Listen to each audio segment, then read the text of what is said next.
Good evening. There are few words we can use to describe the murder of a little boy on the Central Coast because the details are just too awful. But we can say he was seemingly failed by the system.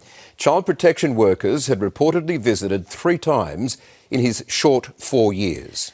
A special inquiry will now probe the circumstances leading to his death, allegedly at the hands of his mother. As court documents confirm, cannibalism is being investigated.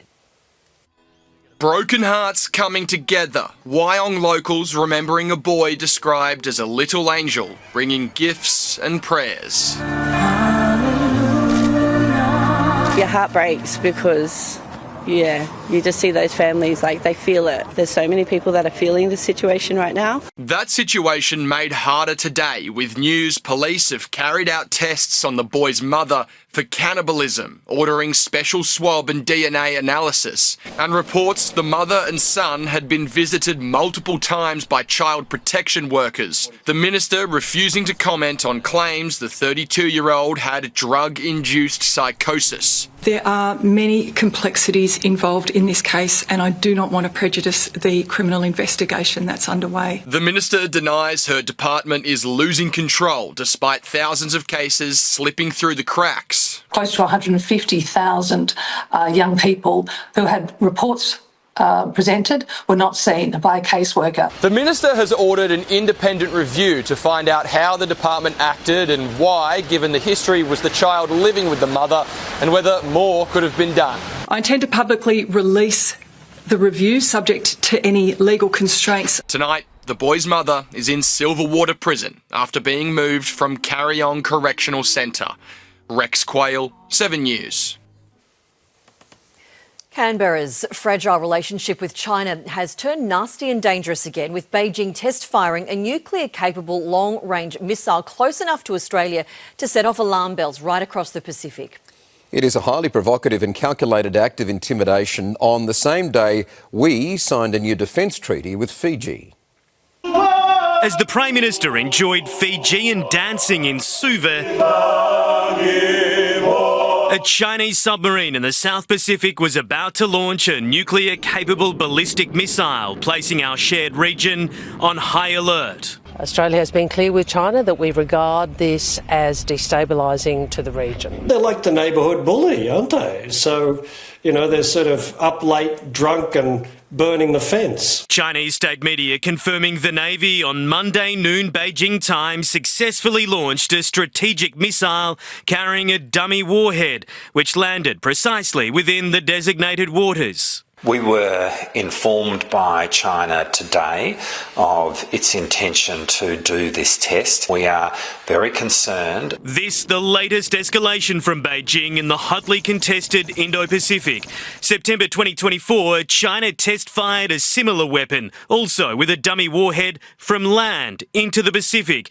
And in February last year, its Navy circumnavigated Australia, conducting live fire drills without warning. This underscores the need for countries of the region to work together. Today's test, right as the Prime Minister inked a historic military alliance with Fiji that includes a mutual defence clause. An attack on Fiji from an outside force would trigger Australia's full support. It does not threaten Fiji's relationship with China, nor Australia's relationship with China. No expense was spared in the traditional welcome for Anthony Albanese, who, after a thumbs up from his counterpart, downed a bowl of kava, keen to keep friends close in the Pacific. Both nations' security tonight squarely in the spotlight. Hugh Whitfield, 7 News. Live to Josh Martin outside the Chinese embassy in Canberra. Josh, what will our government do in response? Good evening, Angie. The Albanese government is not impressed. Diplomatic conversations have been happening all day here in Canberra and in Beijing, and the Foreign Minister, Penny Wong, has committed to raising this issue at her next face-to-face meeting with her counterpart. In these situations, it's normal to be given 24 to 48 hours notice. Australian officials were only given an hour and 30 minutes before the test firing took place. The Prime Minister will wrap up his meetings in Fiji tonight before flying to the Solomon Islands tomorrow morning. He'll be hoping to strengthen his defence ties with Honiara, but military experts warn we can't compete with China on our own. We must work closer with the United States and other Pacific nations. Josh Martin, thank you.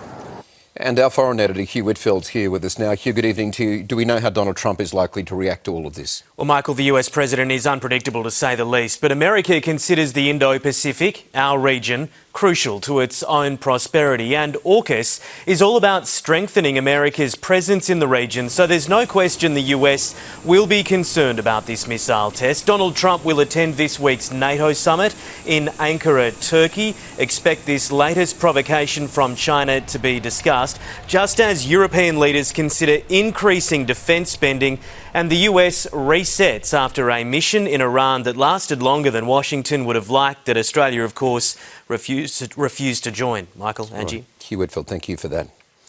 One of Sydney's most prolific and notorious armed robbers and one-time jail escapee is back behind bars tonight after trying to outrun police in a dangerous pursuit. The 51-year-old is accused of causing a wild chase through the city, which only ended when he hit a motorbike rider. Driving the wrong way on a one-way street, a car puts its indicator on before taking a motorbike rider out. Very silly behaviour. It drove off but didn't get far, crashing metres away into this gate in Ultimo. It has impacted with a motorcycle, causing the cyclist to come off, and then the vehicle is impacted with a premises on the side of the road. Police arresting 51-year-old Andrew John Mazzatelli at the scene. He escaped Long Bay Jail in 2010, where he was serving time for armed robbery. He spent 3 months on the run. Now he's accused of leading police on another chase. Driving at midnight with no headlights. Police say the car was spotted driving on City Road in Camperdown. They followed it through Ultimo before the pursuit was called off for safety reasons. The car allegedly speeding at 85 kilometres an hour in a 50 zone. The pursuit only lasted a matter of minutes. It was only very short. The 25-year-old motorbike rider suffered non-life-threatening injuries, taken to Royal Prince Alfred Hospital. Mazzatelli also went there for mandatory testing. The 51-year-old has been charged with 4 offences, including driving under the influence of drugs and leading police on a pursuit. His bail was denied. He'll face court again in 2 weeks. Sam Payne, 7 News. 3 teenagers have been charged over an all-in brawl outside the Shark Hotel in Sydney's CBD. Fists flew when a group of men clashed with security guards shortly after 1 a.m. yesterday. Police arrested 3 18-year-olds nearby using capsicum spray when 2 of them lashed out.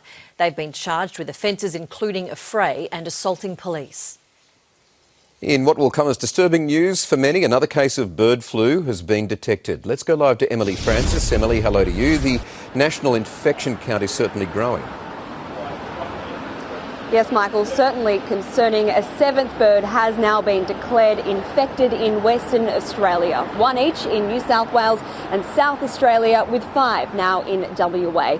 This giant petrel in South Australia has now also been sent off for testing.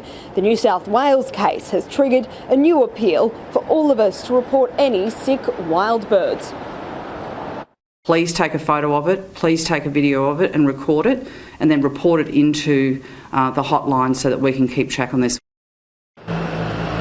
Minister Penny Sharp there, forced to fill in for Agricultural Minister Tara Moriarty, who's gone on holidays during the biggest crisis to hit her department in years. Michael. Emily Francis.